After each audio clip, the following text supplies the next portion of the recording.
Welcome to the Back 9 Six-Pack with Mitch and Justin. Let's roll. Hello and welcome to episode 62 of the Back 9 Six-Pack. My name is Mitch, joined as always by my esteemed colleague Justin. I guess I'll join you since you pre-cracked. Yeah, I pre-cracked. It's been a long day. Hey, I just wanted to shout you out for, your youngest daughter's birthday was this weekend. It was electric. Had a pool party, which I got two things on this. One, I was not in the mood to be around people yesterday. I'm just going to be honest with you. I don't think you were. Feeling you were very standoffish. Yeah, I didn't mean to be, but I just was not in for one of those days where you're just not in the mood kind of thing. And honestly, it brought me a little bit out of the funk. I know. Really? When I got there, I wasn't the best, but I think by the end I was good. So I appreciate that. But also too, I think I'm a little bummed that we've got kids that have winter birthdays. Dude, having pool parties are so easy. The neighborhood pool party, come swing by the pool. We'll get some snacks. We got a cake. It's whatever, It's the easiest thing in the world. Yeah. I am so sad that I don't have more kids that were born in the summer. I know. Seems like a cheat code, really. It really. I mean, and dude, having a March birthday, That's right. You have a March birthday as well, yeah. Sometimes it could be good. It can be good. I've played golf on my birthday several times, but I've also had my 18th birthday. We had a blizzard on my birthday, so I'm mid-November, so I get it too. But you're not going to go to the pool, but no. It's really hard to plan something outside for anything, south of an April birthday. Mm-hmm. An end of April birthday. It's really kind of hard to plan anything outside for your birthday. Yeah, totally agree. It is a G code, the whole summer birthday pool party, absolute G code. Yeah. I limited myself to a couple of these high noon teas. Sounds like you had quite a few more beverages than two.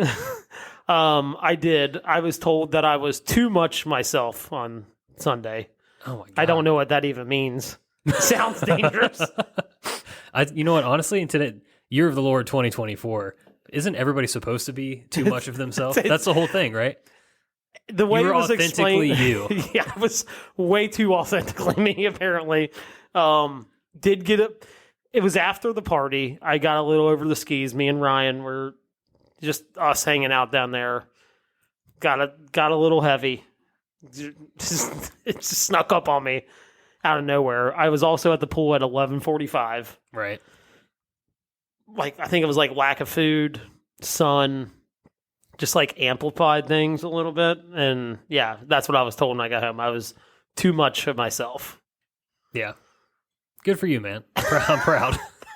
I think the line of the day that I heard yesterday was Jason your brother, getting back in the pool. And he's got a beer in a koozie and he looks at me and he goes, "Oh, I got my nice summer beer here." And he pulls out a Rhinegeist Panther and just starts laughing. I'm like, nothing like a nice porter in the middle of the pool. Oh, God.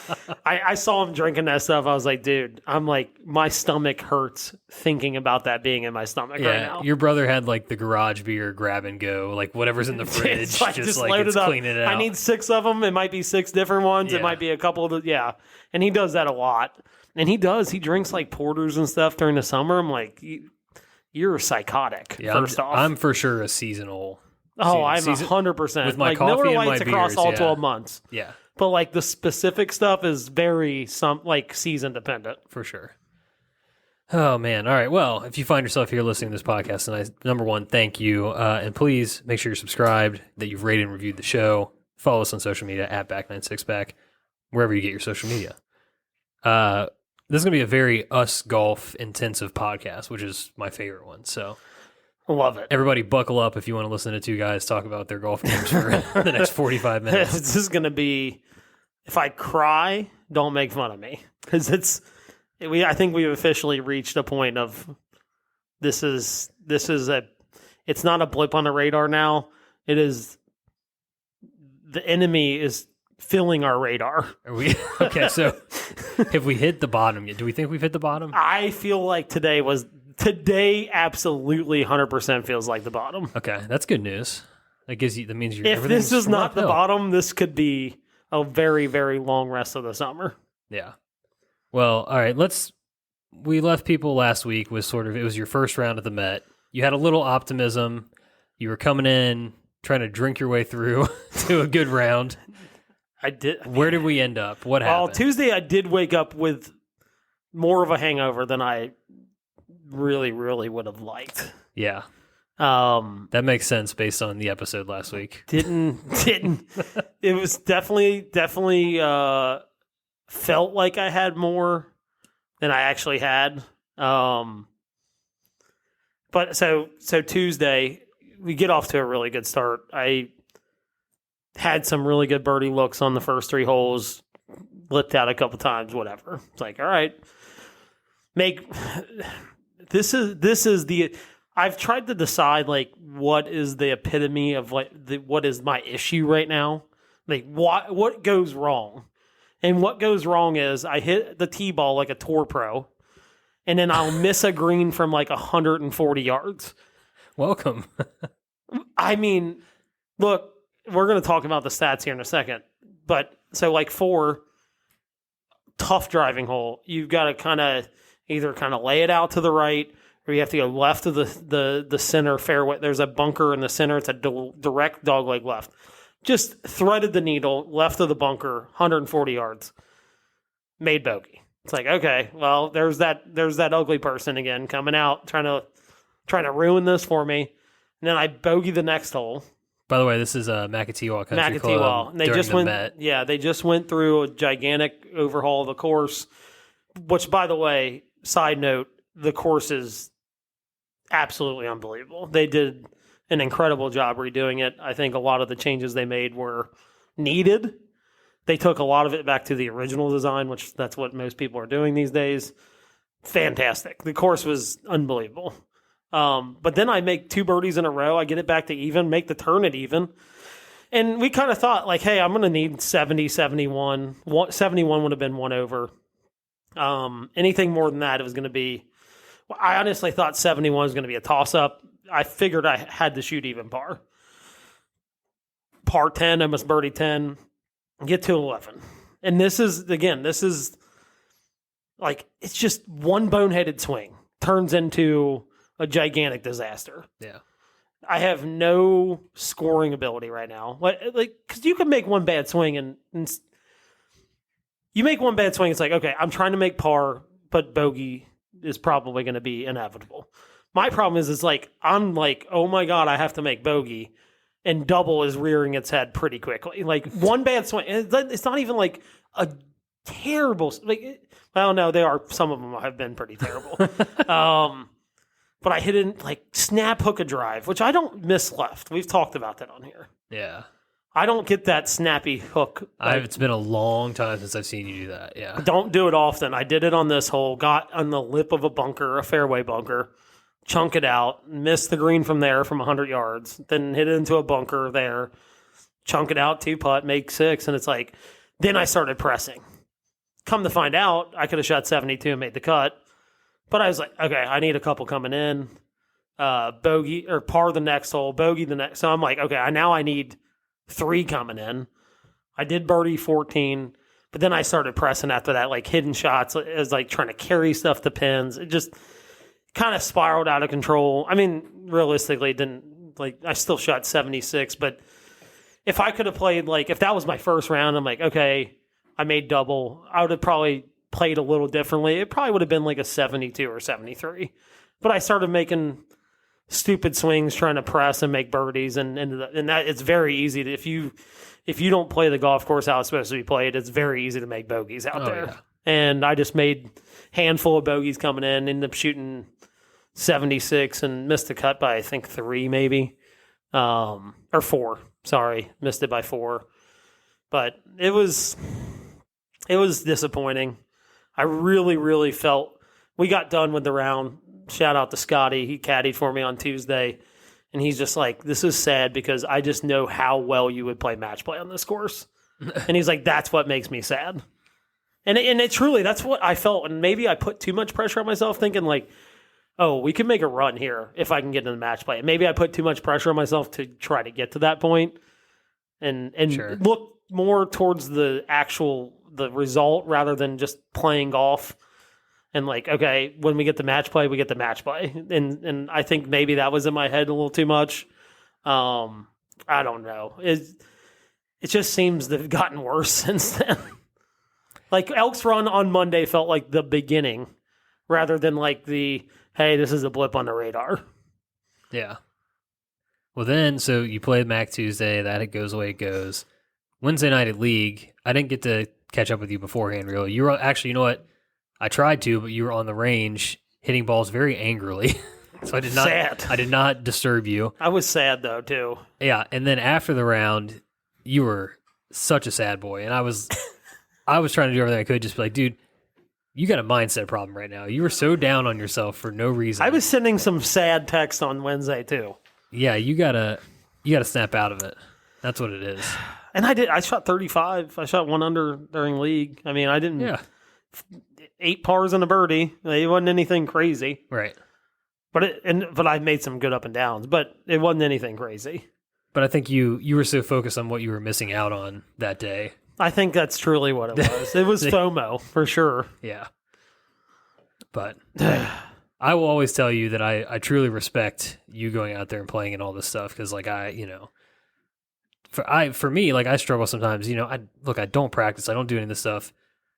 I'm embarrassed to go out in League night sometimes. I'll shoot 45, right? Like, it's horrible. I can't imagine going out, to Elks Run or to Macatiwa, for God's sake, and like trying to shoot a score. Like, so just massive respect for doing it. Number one, but number two, like I said, we got to get you back PVO train. You're really down on yourself. I'm so right down. now. I'm so down. You Today just look didn't do me beaten any down favors. too. Yeah. Favors. Let's move on to the next. Hold on. thing. I do want to give a shout out because I think he deserves it. Kyle Hodges, Yeah. a member at our course, made it to the Elite Eight, which is it can't be explained how impressive that is, and for one big reason, it is a ton of fucking golf.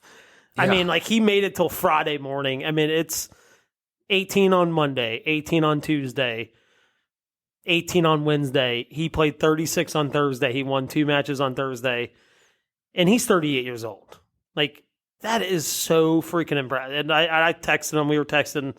And I was just like, I just can't understate how impressive that is. And you're playing a bunch of, 20-year-olds where it's like, they're not even breaking a sweat, right? We're old people now. So, but I just wanted to give him a shout out. It felt deserved. He played some really, really impressive golf over the last week. Yeah, so definitely. Shout out to Kyle. So from one Donald Ross course to another, you got to play Springfield today. did I? A lot of shots out there. I was going to say, you got to see a lot of the course, sounds like. Yeah. First off, the course is, there's a reason, like, when you get on the property, you see why they host a U.S. Open sectional and why they can host a bunch of tour pros and guys. I mean, you'll have like one guy go really low, but everybody else is like a couple under, 3 under. Like, they don't go out and smoke this course, and it's only 6,600 yards. And so I backtrack a little bit. So Sure. we go down to the range, and I hear from one of the guys in our group, Brian. He's like, "Hey, Clark Kellogg's here." I love Clark Kellogg. Like, he's my guy. Well, I love college basketball, so it's like, all right. So I go down and start hitting on the range. Clark's right next to me. It's like, oh, okay. We start talking. I'm chatting it up a little bit, just talking about golf. And then they start making the announcements, and they're like, hey, we got a little surprise for you. It's like, okay. Like, we're playing the U.S. Open sectional pin placements. And he goes, oh, shit. By the way, nicest guy in the world. Super genuine. Like, really cool to meet him. He is fucking gigantic, by the way. Yeah. He's so big. But back to the golf. So we played the U.S. Open sectional pins. You should have pulled the Joel Damon. Holy shit. I tried, dude. I got a couple beers at the turn. I couldn't do. We're an hour and 10 minutes away, so like a couple was like the max. Like, I was kind of tired too. I'm like, I got a long drive ahead of me. But these pins were diabolical. And I think I sent the text to you guys. I said Donald Ross was definitely high on acid when he designed this course. And it's not the course design; it's the greens. They're just diabolical. Like, that is the only way to put it. They're diabolical. I mean, it is. And these pins were just on every ridge you could ever imagine, or they were like tucked like tucked. Like I've never seen a pen sheet with so many pins that were like, by the way, this is 4 off the back and 4 from the left, or 4 off the back and 4 from the right, or 4 off the front and 4 from the left. Like every pen.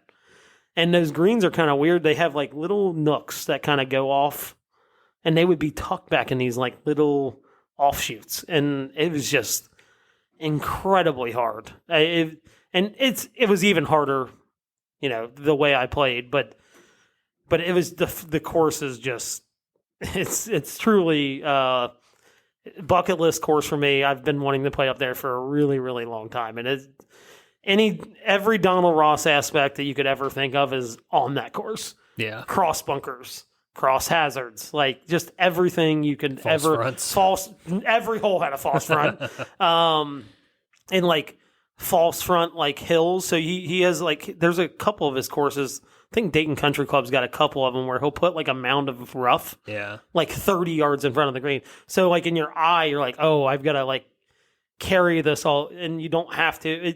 It just kind of plays tricks on you, and it truly was like an ultimate test of golf, which is, again, why they have a U.S. Open sectional there. It tests every club. I feel like I hit every club in my bag today, from a driver, 4-iron, down to a 60-degree. It really does test every club in your bag. And the par threes were fantastic. Everything from like a 5 or 6-iron down to, 9 plays like 160 yards downhill. You probably plays like 140. Yeah. So you're hitting pitching wedge, maybe a 9-iron, depending on what you hit it. But truly test every club in your bag. It was, and the thing about Donald Ross courses, and this, like the short holes, you're thinking, oh, thank God, dude, 330-yard hole, birdie hole. Those are the hardest holes he designs because the greens are so crazy. Yeah. Like, it's just unbelievable. It was a good treat, and I appreciate Sean for having us out, and I just wish we would have played better. Yeah. No, at least you guys got like a picture perfect day for it too. My God. We've had like 90s perfect. Plus for like 2 weeks now, it seems like. Yeah, 75, sunny. It was the pictures you sent, like, when you get the iPhone pictures, it's like, oh, the HDR. Yeah. Yeah, those were crisp pictures. So yeah, they were. It was, and I just wish, like, I hope the pictures kind of did it justice, because the undulation and the the elevation change on that course was pretty incredible. And the only bright spot of the day, we're like 5 holes in. We started on 10. Actually, we're 6 holes in because this was 16. It's a par 3. Played like 195 today. We get up on the tee. It's $100 closest to the pin. And Sean's like, you going to go after the pin? This pin was like tucked dead left. Yeah. And I'm like, Sean, you saw how I started. If I don't go after this pin, send me to the car. And I hit it to like 13 feet. Ended up winning. 13 feet won the closest to the pin. Nice. That was the only bright spot of the day. Then my 2 birdies on 17 and 18. Hey, that was it. Literally it. You went home with something. That's good. It was literally the only bright spot. Those 3 holes, that was it. Well, like I said, we're hoping this is the bottom. And then you can ascend, start climbing. No, don't see that loser mentality. Take it away. Because tomorrow you're back at Makasiwa. You got invited back out. We're just a Donnie Ross tour this week. Yeah, you really are. Yeah, I'm looking forward to getting back out. I want to get back out there just so I can like take pictures, and I have a wall of my basement bathroom that I take pictures with, and they're my pictures and I frame them. Yeah. I've got backups. Like, I've got to get some printed, but I want to get out there and take some pictures because I do like hanging up, like finding the best picture I take of the day and then hanging it up. Yeah. But I'm excited to go out there and be able to do that tomorrow. You can't really do that in a tournament. You can, but you're like focused on trying to play well and not worried about taking pictures. But, and you can go just kind of play free and not worry about trying to, shoot 70. So I'm looking forward to that. Magatiwa is going to be fun tomorrow. What you got? Any other stuff coming up? I don't know. I can't keep track of all your tournaments. No, not until. Gosh, I'm trying to think. Really, like the Stampede's probably our next. Yeah. And then really August is like chock full of stuff like Ohio Mid-Am, and I guess the end of July is like our city Mid-Am is at the end of July. But end of July to into August is pretty busy. Yeah, it's like all For whatever reason, it's like all jammed in that 1 month. trying to get everything in before school starts. Yeah. Well, you get one day off Wednesday before we play July 4th, the Heart Attack Open. I think I proved that I'm not a scumbag. Exactly. That's what. Honestly, we buried the lead of the whole episode here. This is the key. I think I realized through this whole process what it was. I communicated to you. Yes. So now I will say this is a little bit different of a draft. Again, you're an A player. You're drafting. But in Ryan's draft, he had to go BCD, right? Yep. Yours, you had kind of your pick. You can, because it's handicapped. It's two best or one gross ball, one net ball. Yep. For the foursome. So you have some leeway. You could take 3D players if you wanted to. You could take 2 Cs. But you got to remember, like, you need a gross ball too. So if you're going to take 3D players, you better understand that, like, you were probably going to be the only gross ball, right? Realistically. So you were like, all right. You text me. You're like, look, I'm looking at a certain guy first. He's playing really good. He falls. What is he in the C bucket? Yeah, like B, low, high C, low B. Yeah. You're like, this is who I'm going with, but I think I can get you on the snake on the going back around. I was like, perfect. That's all I asked for. I know. Told you my plan. Totally understand the strategy. It makes perfect sense. Like, if someone would have taken you before that, then it is what it is. But yeah.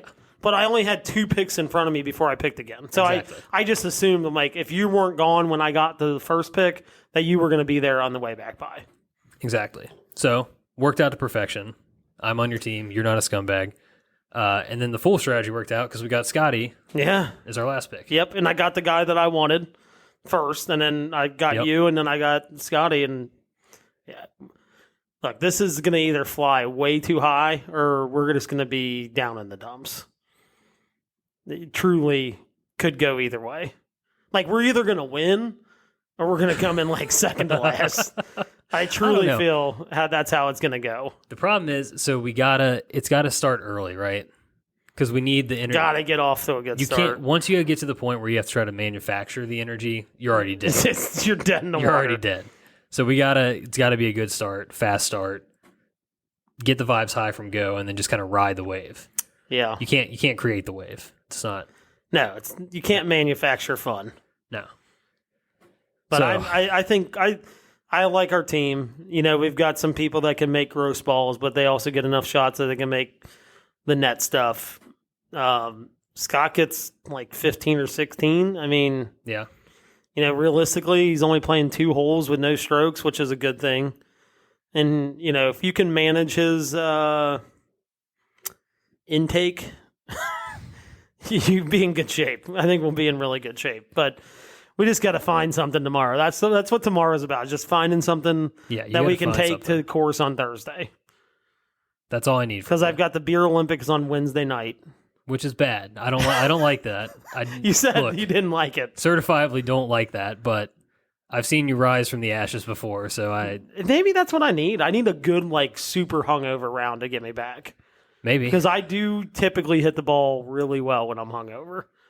Putting can be iffy, but I can hit the ball, and it's all ball striking right now for me. So maybe that's what I need to get me. I just need you hitting back greens. To the equilibrium. If you're hitting greens, we have a good chance. That's truly my problem right now. I'm getting in the right positions and just not hitting greens.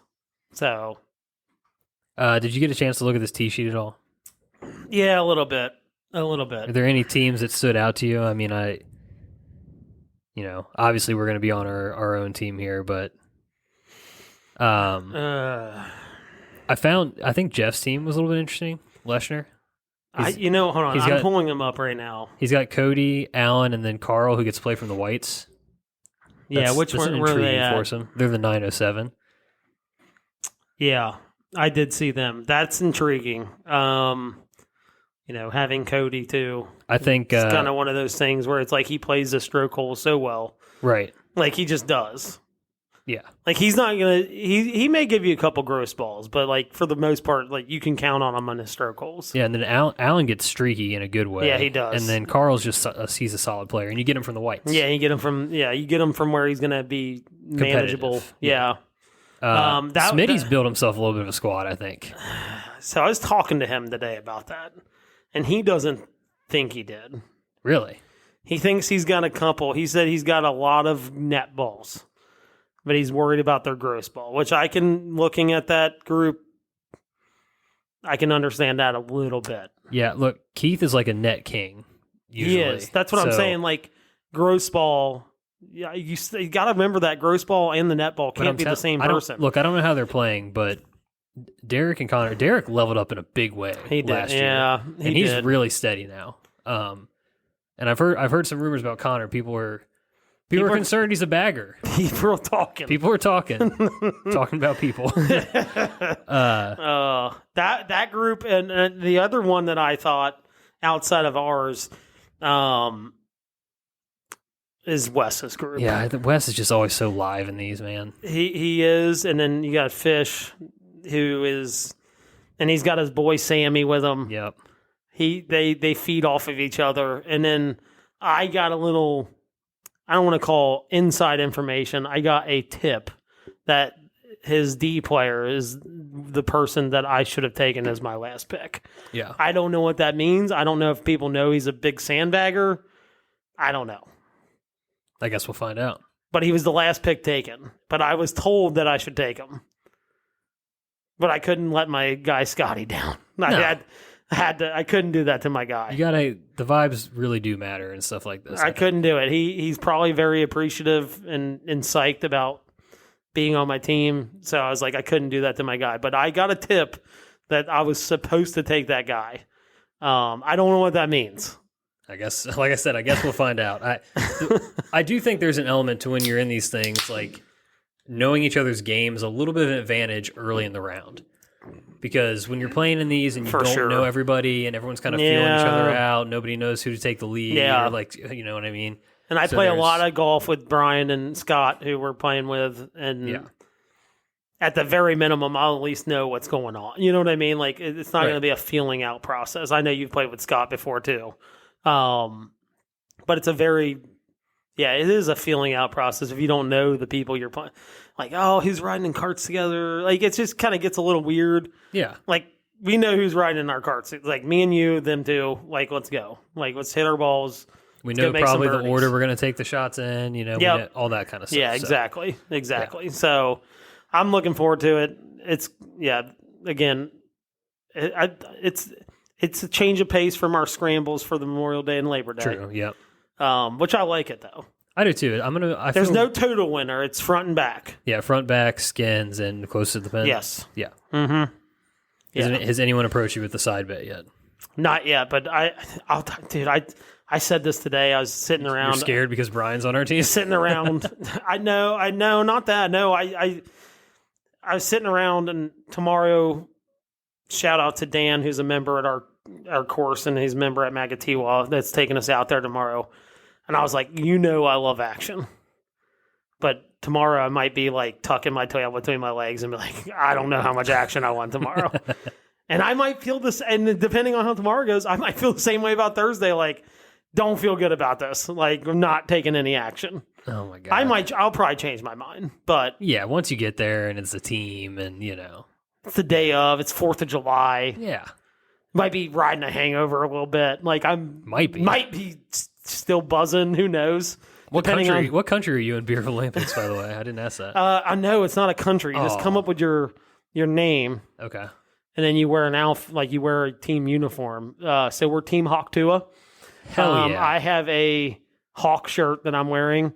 Danielle bought a Tua Dolphins shirt that she's going to be wearing. Are you not going to attempt the last name?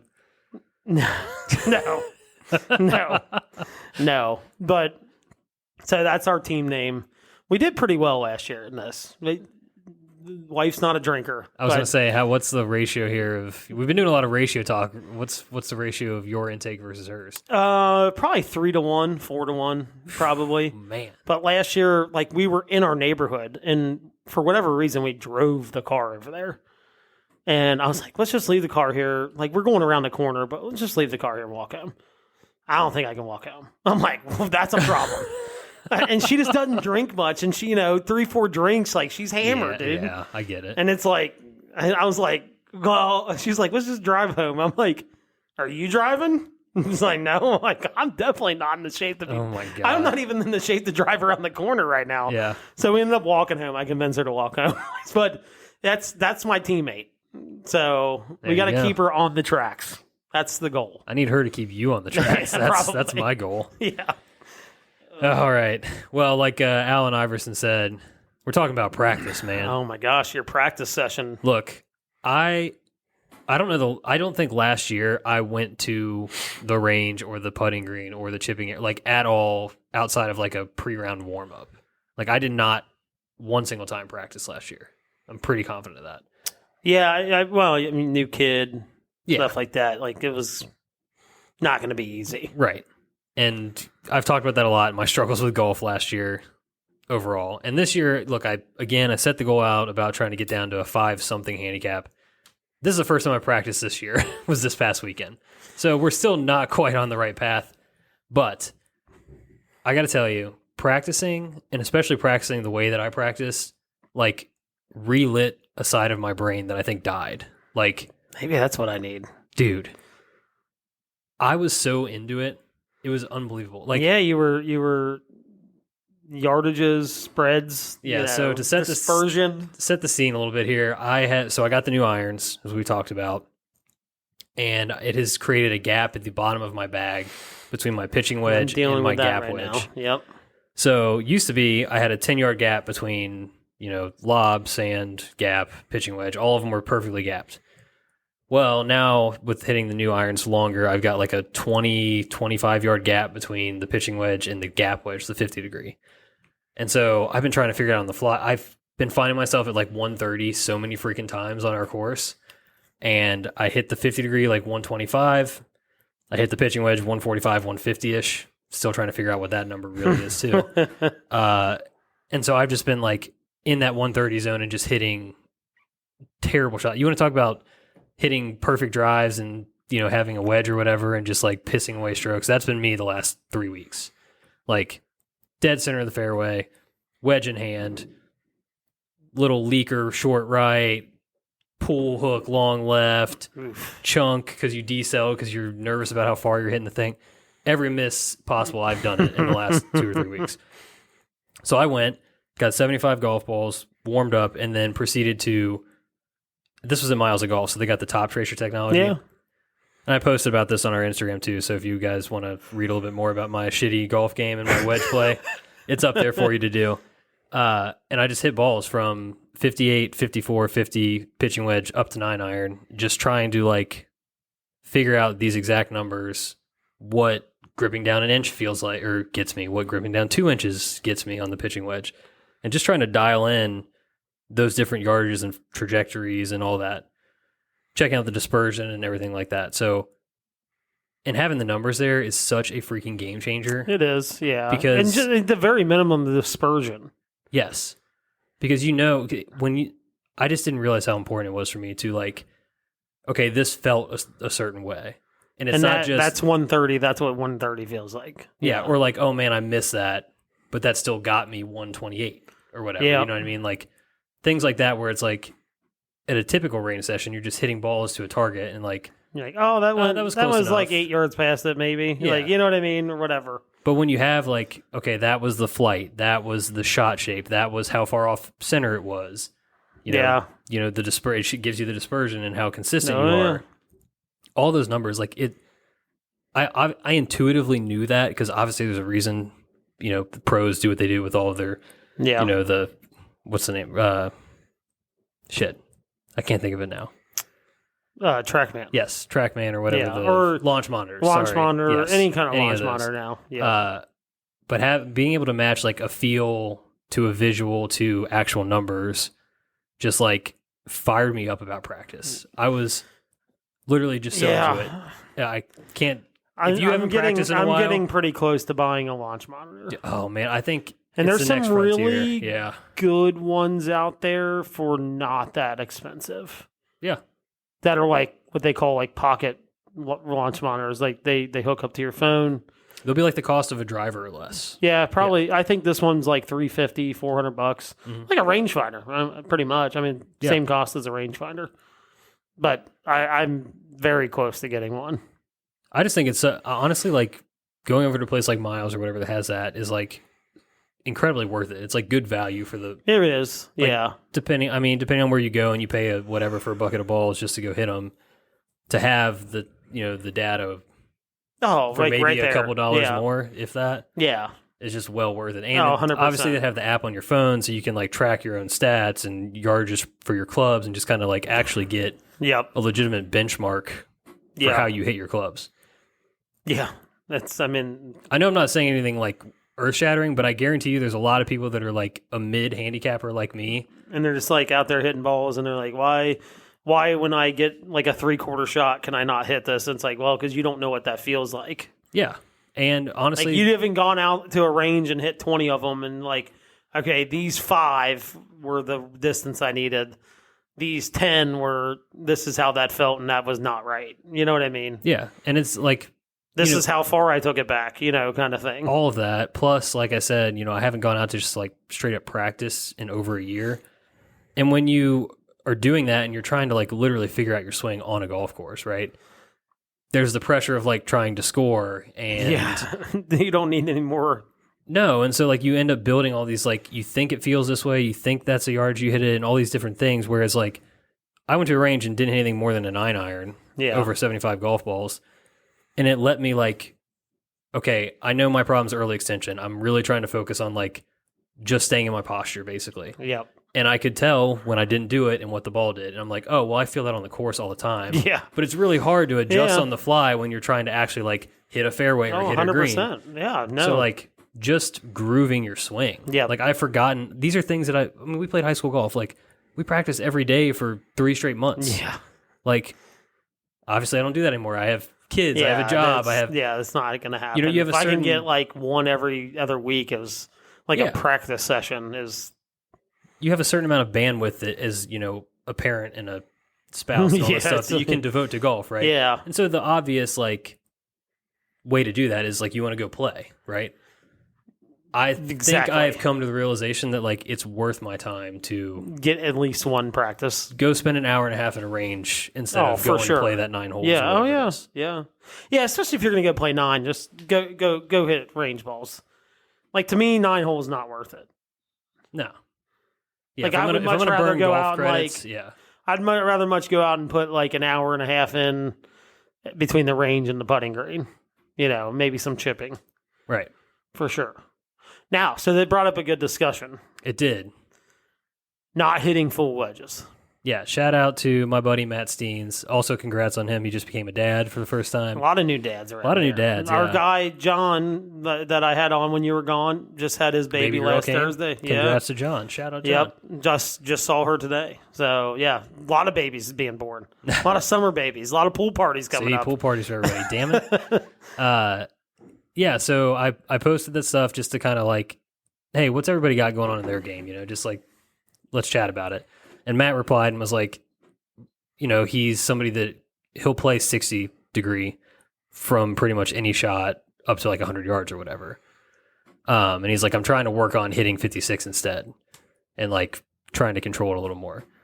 Which I replied like, dude, I'm feeling the same thing. Like even in this practice session, like my dispersion with my 54 on the same yard shot was so much tighter than the 58 for like a 60, 75 yard shot. I'm like, damn, I should be doing this more, obviously. To which you replied to the comment or came in the comments and said, you should never hit a full wedge ever. And I said what I said. You said what you said. And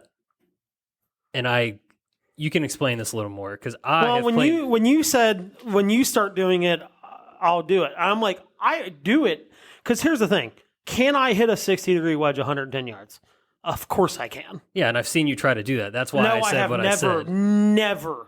Maybe situationally. Because if I'm trying to hit it over a tree, I don't have much of a choice. That's the moment I'm thinking of. But like if I'm sitting in the middle of the fairway from 110 yards, dude, I'm even contemplating like choking a 52 and hitting a flighted ball. Yeah. Depending on how much green I have to work with. I can hit a 60 degree 110 yards. I know I can. I've never... I think I had 100 yards the time I tried to do that. Yeah. Not one time have I ever tried to hit it 110 yards. I can. Not one time on the course have I ever been like, I have 110 yards. I'm going to rip a 60 here. I've never done that. Two things. Zero control. And it doesn't matter if you say, well, I have more control with that. No, you don't. I guarantee if we get you on something, you will not have full control over that. No. Your dispersion with hitting some kind of choke down or 3/4 next club up would be less dispersion than trying to hit a full wedge. Yeah, I think that's right. I've tested it. Trust me. I've been on those I've done it, hit 80 balls with wedges, and it's like, okay, a 3/4 has a lower, like a less of a dispersion rate. And number two, spin. Wedge game is all about distance control. If you're hitting full wedges, you have zero control over the spin you have that you're putting on the ball. And that leads to distance control issues because you could hit it 110 yards and then it spins back 20 feet. It doesn't do you a whole lot of good. You know what I mean? Yeah, I think you and I have different problems with hitting a full wedge. You will generate a ton of spin and spin the shit out of it. And that's I did, and that's why I don't. That's the main reason I don't do it. My miss when I try to go with a full all-out wedge is the ball will climb the face, and I end up with that short right. Yeah, or you hit the top lazy, of the club. Yeah, just kind of lazy fly ball. Yep. So, yeah, I get it. I never will do it into the wind, but there are definitely times where I'll hit if I've got a number. I'm like, all right, this is full bore 58, or this is. And I'll do it, and I feel pretty confident in it, but I completely get what you're saying about and more so into the wind, I don't do it. No, if it's into the wind, it's a no-go. Because here's the problem. You're going to get even more backspin if you're hitting into the wind. And it's just going to get eaten up because of how high, yeah. It's one of those things where it's like if I give you 100 balls from 110 yards or 120 yards, and you hit 3/4 shots for 100 of them, and then I gave you another 100 and you hit full wedges, your scoring average would 100% be less on the 3/4 shots. Yeah. No, I totally agree with that, yeah. Like it, and I can't remember. I want to say, I can't remember what teaching pro it was that said that, and it just like registered with me, and I've never done it since. Just never done it since. And I will tell you, I don't have much to prove right now or to show for, but over the last 3 years when I stopped doing that, my scoring has absolutely gone down because of it. Oh, it had to have. Yeah. Absolutely gone down. Because I can remember, I mean, we've played together for so long, and we've played in scrambles together for so long where it's a lot of wedges, right? Yeah. And I've literally witnessed this transformation for you over these last probably 2-3 years. Yeah. And I'm not saying this is Matt's case, but I see a lot of people. It's like, yeah, I can hit my 60 or 58, 115 yards. It's like, you want a high five? Like that doesn't improve anything. Yeah. Like it's a distance thing. Like if you ask me what I can hit my 60, I would tell you I will never hit it further than like 85 yards. Yeah. Never. Maybe 90 if it's downwind. Right. Maybe. But if it's over that, I'm carrying a 54 instead of a 56 right now. I'll hit a 54. So that's going to be my next question. What's your current wedge So setup? right now, I'm getting a 50. I'm in the process of getting a 50 and a 58. Okay. But right now I go 60, 54, 52.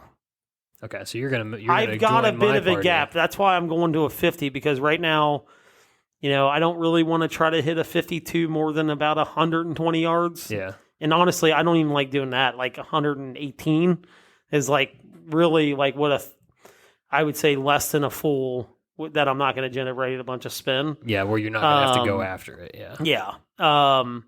So I want something that I can do like a 3/4 swing that realistically goes like 125-ish, and I feel like that's probably what a 50 is going to be. Again, I could probably stretch it out to 135 if I really wanted to, but I would never do that. Like 125, 130 is that gap that I kind of have right now. Yeah. It's a little short for a pitching wedge. Not quite, short enough for a 52. Then you get in the rough, can get a little weird. You can catch a flyer. There's so much thing. So that's my gap too. What? Sure. So you think you'll be able to solve it by? I think going that different 50. setup. I think going 50, 54, 58 is going to solve a lot of my issues. Because like I just said, I go 50, 54, 58 as well. This is more me asking your opinion. Do you think I just need to like figure it out with pitching wedge, or do I think you need take it down a couple degrees? What do you have right now? 52? 50, 54, 58, and I've got a pitching wedge, which is like it's like a 43. Do you have a 48? No, but that's what I'm saying. Should I? I think going to a 48 would probably solve a lot of your issues. Okay. I really do. Because I like the 54, 58 setup, and I like the 50. The only problem is going from 54 to 48 is then now you're just kind of moving that gap to that part. But I think that to me is easier because I'm very comfortable knocking down 54 to whatever I need to. Like I can play 54, But going from 48 to 54 is a big gap. But I don't think I need to, within that bucket of yardage, I don't need like a full swing. You know what I mean?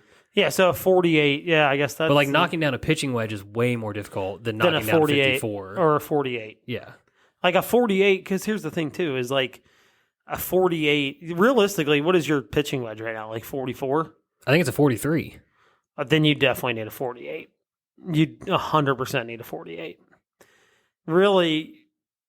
Because there's stronger lofts in my previous ones. And that 48 is going to be easier to knock down than a pitching wedge is. Because those 48s are what you like consider like a muscle back. You know what I mean? Like they're not. Yeah. Yeah, so I hit the 50, think it's going to be easier. 125. That 48's probably going to be 130. Yeah, 132 something. So I think you need to go to a 48. That's probably 43. Dude, that's my 9-iron right now. Like that my 9-iron's at 40. That's what I'm saying. 42. Dude, I'm smoking this pitching wedge, which I don't mind. But like the problem is I think my 9-iron right now is 42. The problem is if I bend that down to whatever 45 or something, then all of a sudden I've got the 9-iron to wedge gaps a little wonky. Yeah, like, now you're just moving the gap. Yeah, towards the 9-iron. It's like I don't know if that solves it. So I don't know. I gotta. Yeah, that's wild. New clubs are wild, man. My clubs are only like 5 years old, and my degrees, like my 9-iron, is almost the same loft as your pitching wedge. Yeah, I mean, I think this is. I feel more comfortable knocking down any of my wedges outside of the pitching wedge, but when I'm trying to knock down like an iron, which includes my pitching wedge to me because it's the same style club, I can still juice them. Yeah, like they just catch, the hot center of the face or whatever, and they just jump still. I think this, like what solves all of our problems is we just continually hit the sweet spot. Yes. Then we'll know exactly how far the ball is going to go. Yeah. That would be true. But yeah, I think my inclination is like, all right, just figure out how to hit the pitching wedge 135 yards. Like yeah, I mean, that right now, for now, I mean, I do think a 48 would probably do you pretty good. Yeah. We'll figure it out. I think I don't want to bend the pitching wedge. I'm getting new irons. I've decided I'm getting new irons this winter. How old are the ones you have? 5. Okay. But I've been told that they're out of date. Well, that and like you play enough where you actually put some wear and tear into them. I probably need. For all you know, your shit's probably bent. Like, you know what I mean? Who knows? Yeah, my 9. I mean, fuck, my 9-iron could be like a fucking 44 degree right now. Who knows? Exactly. Yeah. No, I've decided new irons are coming this winter. Oh, for sure. I can't wait for that. Now I'm excited for that. I know. I'm going to stick in Titleist. I don't know which ones I'm going to get yet. I'm not a gearhead per se, but I enjoy the conversation around it. Yeah. I don't get real nerdy about it, but I like talking about it's fun. Yeah. It is fun.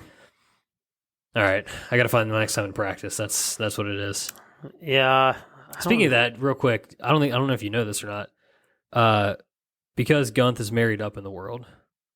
Do you know where our guy's going this week? Oh, jeez. I have no idea. He is playing the role of trailing spouse on a work trip to Italy. My guy. He's a fucking world traveler now. I can't stop him from jet setting. I can't. guy never goes out of the country until his honeymoon, and that was in Belize, and now he's going to Italy. Yeah. Good God. They're staying like right around the corner from the Amalfi Coast, and then heading down to Rome.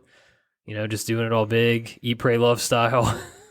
Truly a it's amazing what he's done with his life, and Chandler is amazing as well. There's marrying up, and then there's what Andrew Gunther has done. Yeah, it's a whole new level of whatever you want to call that. For sure. And I'll put it on the record too, because I texted it to him today. I was like, buddy, I'm not gonna lie to you, I'm pretty concerned right now with just where we're at. Not a lot of golf played. No, for right reasons, like, yes, absolutely. He got married.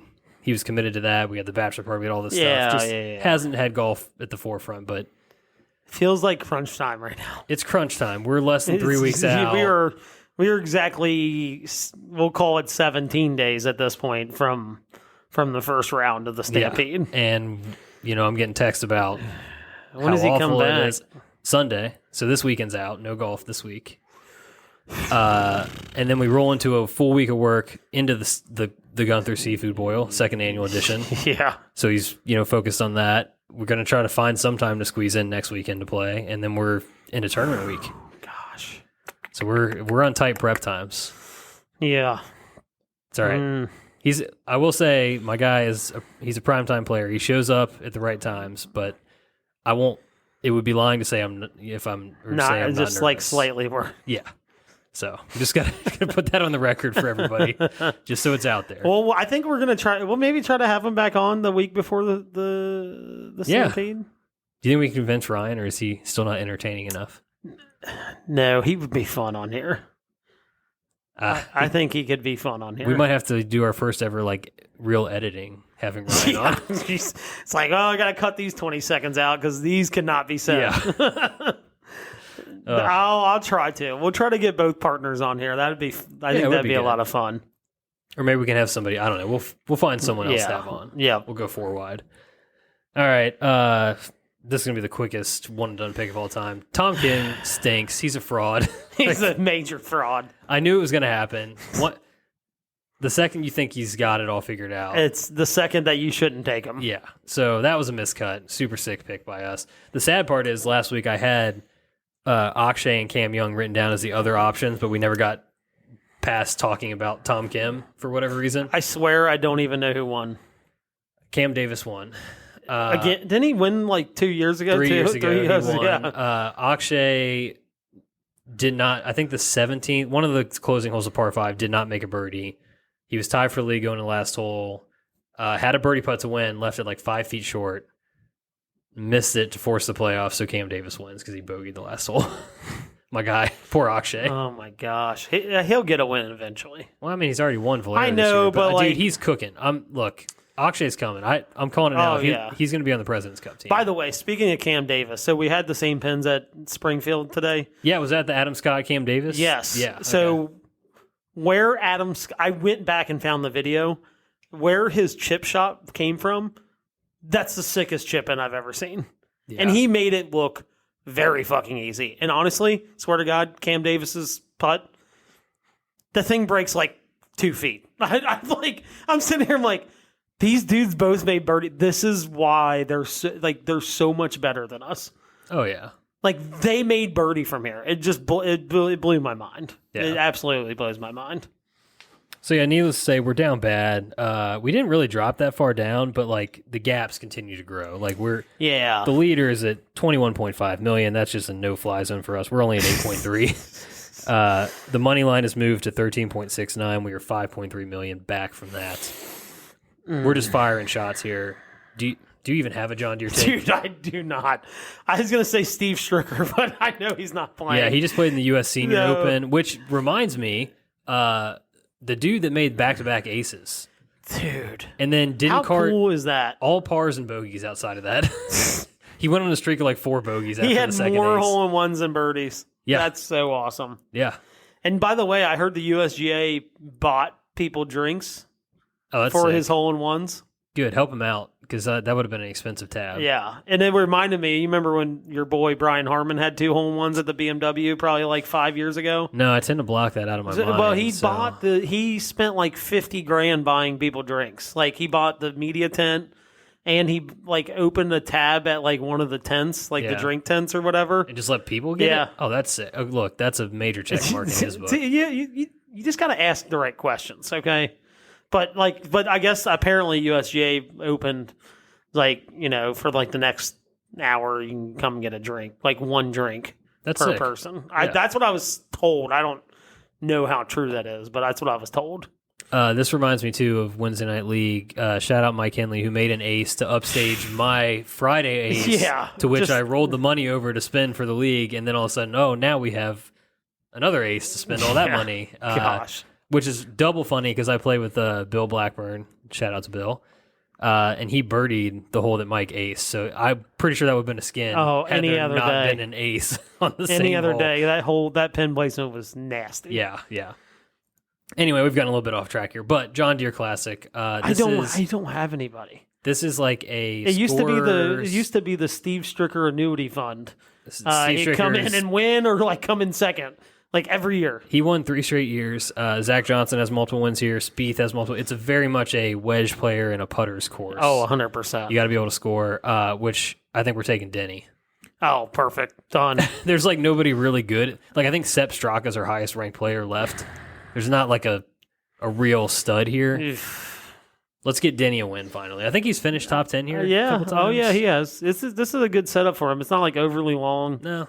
Go out there, make some putts, dude. Hit some good wedges. That's Yeah. all I need. Well, and there's not a lot to those greens, so he's already a really good putter.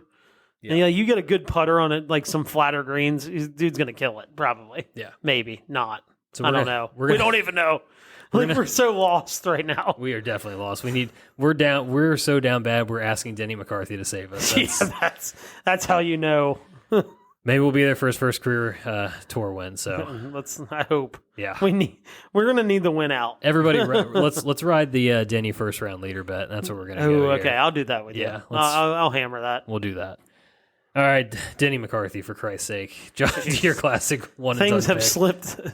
slipped away. Speaking of slipping away, we're going to the patio. Our favorite place to slip away. You go first. You want me to lead off? Yeah. All right. I'm choosing, I think, to use the patio tonight as more of a confessional than it is really a question. This is more of a question for me that I'm asking you. Oh God. So if you don't have an answer right away, I'm happy to go first. Do you have any habits or things that you've started to do recently that you're just not proud of? You're a little ashamed of yourself for?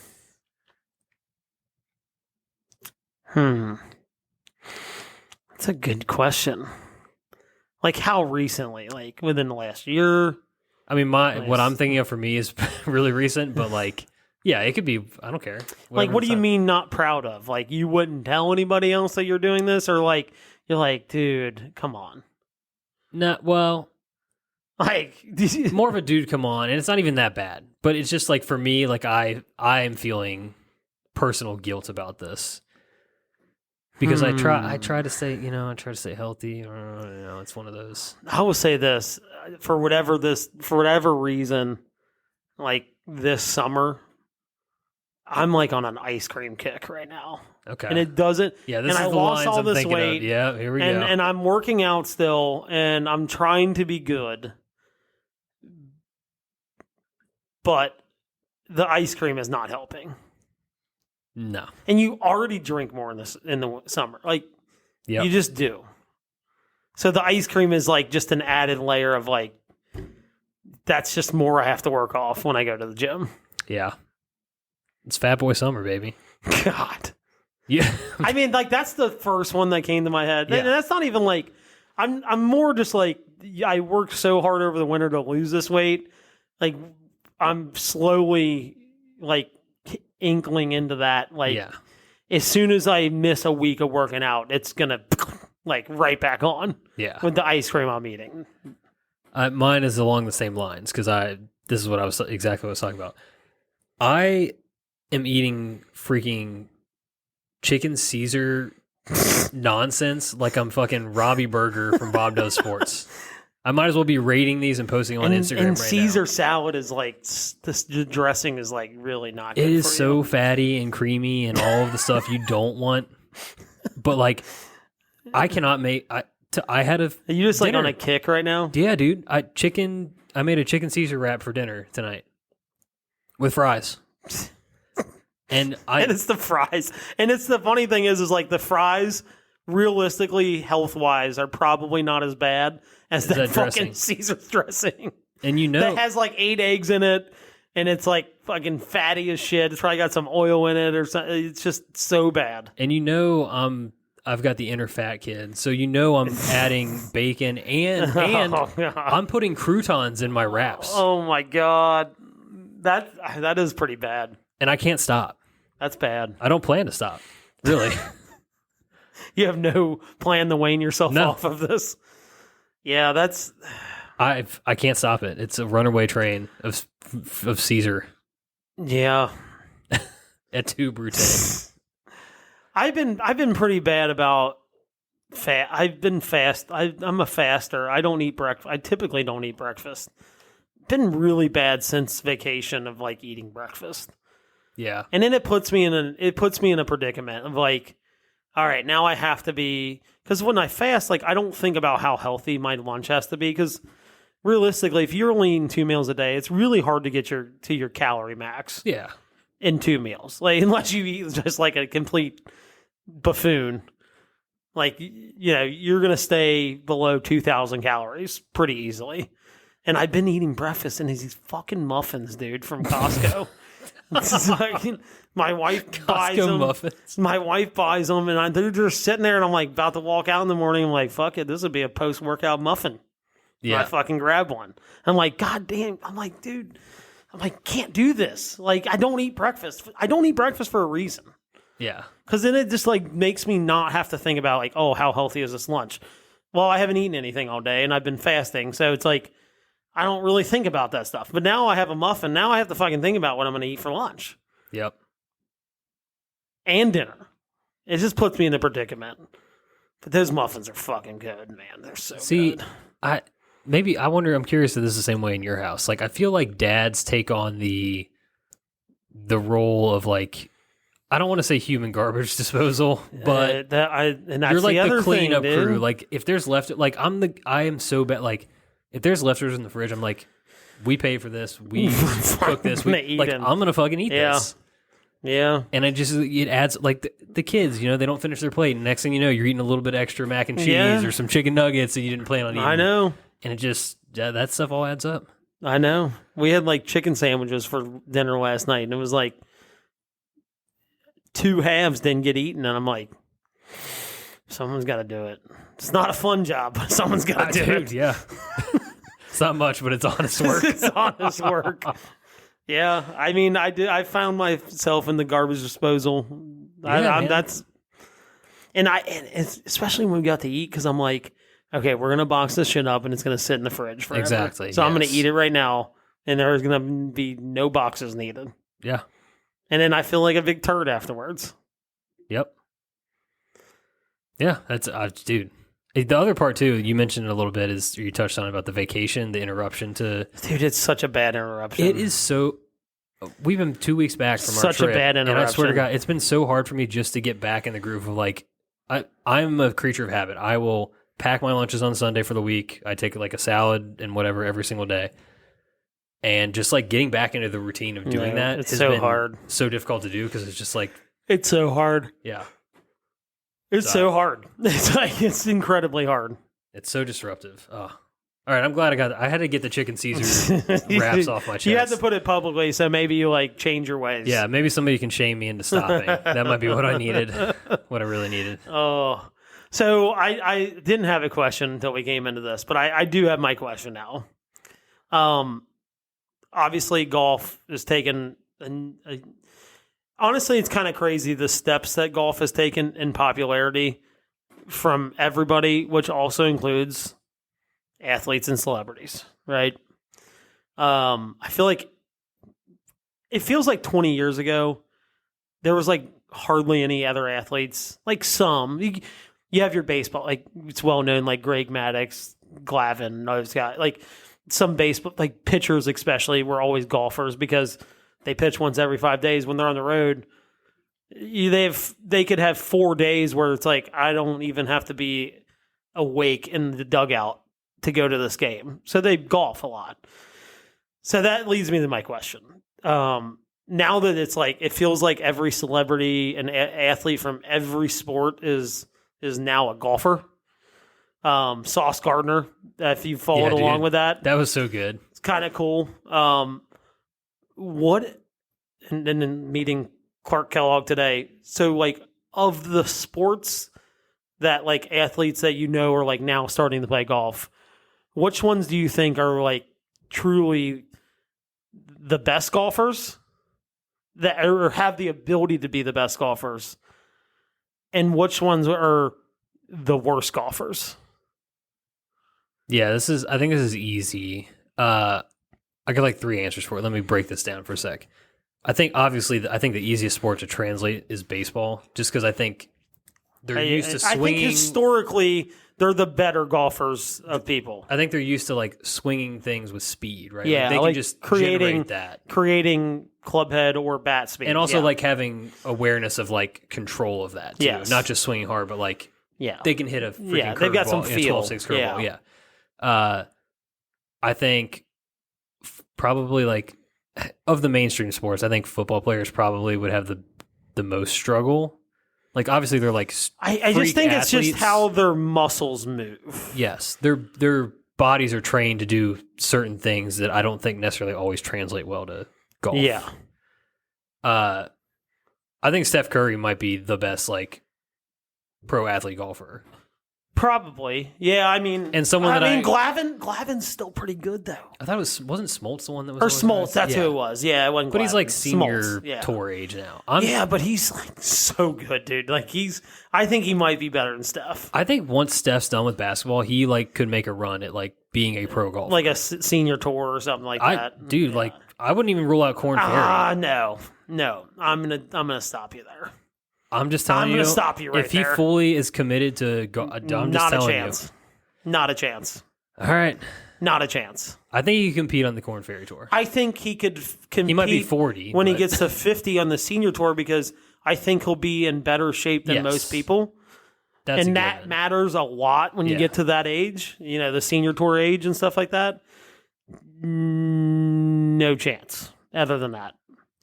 It doesn't take away from how good of a golfer he is. Yeah. I don't want it to sound like that at all. He's an incredibly good golfer. I've just heard him talk about it so much on different podcasts. He's an incredibly good golfer. But to get to that level, no chance. My whole point is like he's shooting like around even par in Korn Ferry events now.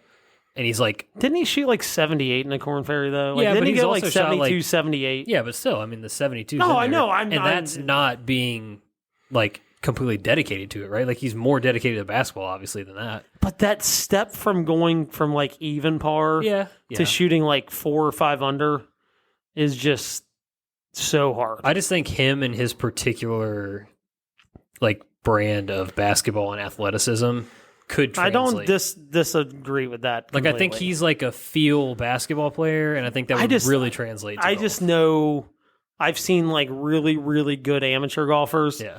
And I've seen professional golfers, and it's just, it doesn't seem like that big of a step, but it's fucking gigantic. Yeah. No, dude, yeah. It's just that, that big of a step. Like, it's just incredibly, they just don't, like, those guys, on the courses they play, hit squirrely shots. On the courses we play, on a just non-tournament, or even in a tournament, like, they're just not hitting the ball that far off where it's like in our courses that it's actually going to matter. Sure. But I like that you went the basketball route for thinking like, because I think historically as golfers, right? Mm-hmm. Or good golfers for baseball players. Yeah. But not only Steph Curry, but Austin Reeves from the Lakers. Yeah. Just played in the Monday qualifier, shot like 73 or something like that. He's a good golfer. Steph Curry, obviously. Oh, God, dude. Who's the guy with all the tattoos that played on the Cavs?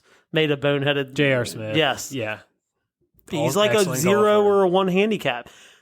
Basketball players are starting to catch up to baseball players as far as like having like really, really good golfers that are basketball players. And I think it's like for different reasons where, like I said with baseball, like it's like they can create speed. They have feel. And I truly believe this to this day that basketball players are the best athletes on the planet. Oh yeah, I agree with you too. Like footwork, between balance, raw like athleticism and coordination and just, all. Yeah, and they don't like, unlike football players, like they don't have like bulky muscles.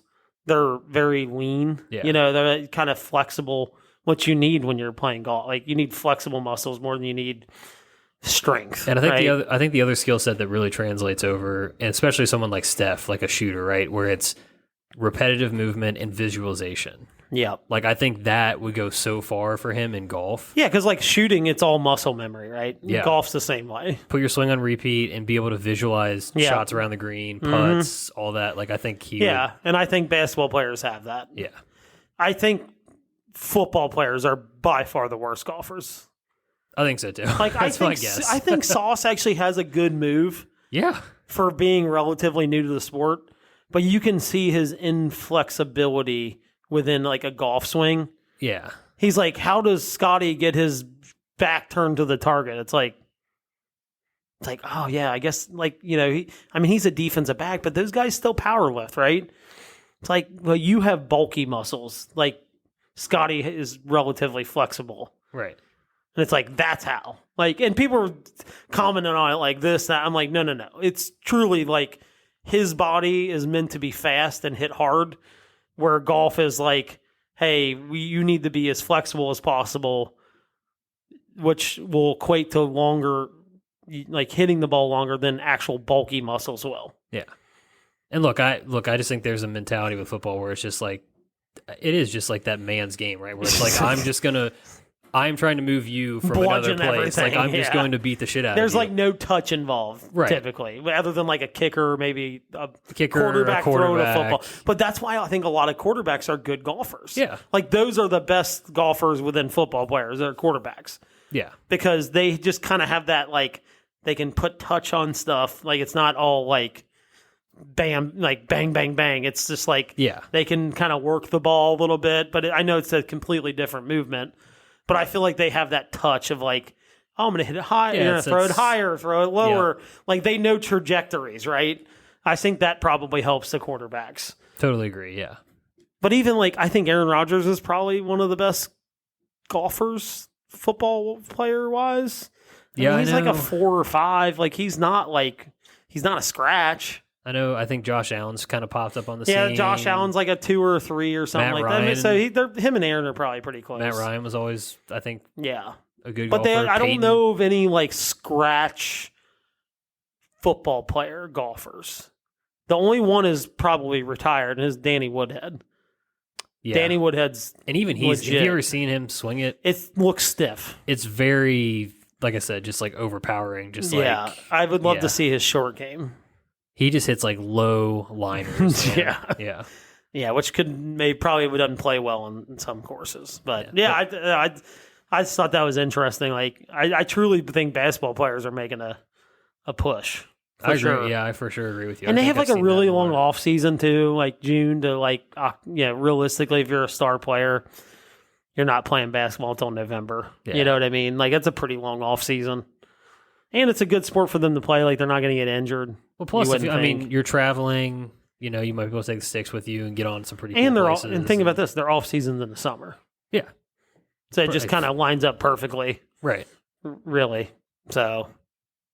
Yeah, good question. Hadn't thought about that, but yeah, the Sauce videos were really cool. It was super funny, and like shout out to the PGA Tour again for once like having a good social media video. Where they like showed him swinging, hitting balls to some players at Rocket Mortgage this week, and just pretty much everybody was like, "Well, he can generate speed." Yeah, I mean, he doesn't comment. have a bad move by any means. Like he's got a good move on the ball. Yeah, but I think he just broke 100, right, or something like that. He said he's played like 5 times this week, I think. Yeah, and I think he broke 100 for the first time finally, which is kind of crazy being new to golf that he actually broke 100. Bearcats are built different, man. That's what it is. Oh, I mean, he just seems like an incredibly good athlete. Oh, yeah. Yeah. No doubt. You got to be when your name's Sauce. Yeah. There's really you're not putting that on a resume. No. All right. Good episode. I like that. It felt good. There was some cathartic moments, some good, I think light bulbs went off. I honestly thought I'd Practice. be sadder at the end of this, but maybe that's a good thing. I'm trying to lift you. I came in here feeling a little just, low energy, but I think I rose to the occasion. I'm trying to drag you along with me. I need you Thursday to drag me along with you. So that's, we got to get As there. the kids say, you trying to riz me? Well, I don't think that's how that works, but I don't know. I don't even know what that means. We've got nephews in town. He's about to be 13, and it's like capping, no cap. I'm like, what the hell is these words? Sigma. I don't even know what these things. I'm probably using them completely wrong. You are. I don't know much, but I can assure you I'm not trying to riz you. Okay. I'll put it that way. That's good. Okay. Okay. And on that note, I think we're going to get the hell out of here. Oh, my God. All right. Well, look, hey, 4th of July, we're going to get there. I'm feeling happy the vibe. 4th of July to Block. everybody. Yeah, 4th of July. Happy birthday weekend. to America. Hopefully you guys got the long weekend. A lot of companies give that Friday off, which if you're a good company, that's what you do. Yes. So, all right. Enjoy it, everybody. Cheers. See ya. Thank you for listening to another episode of the Back 9 Six-Pack. Be sure to follow us on Instagram and Twitter at Back 9 Six-Pack for all your content needs. We'll see you guys next week. Cheers.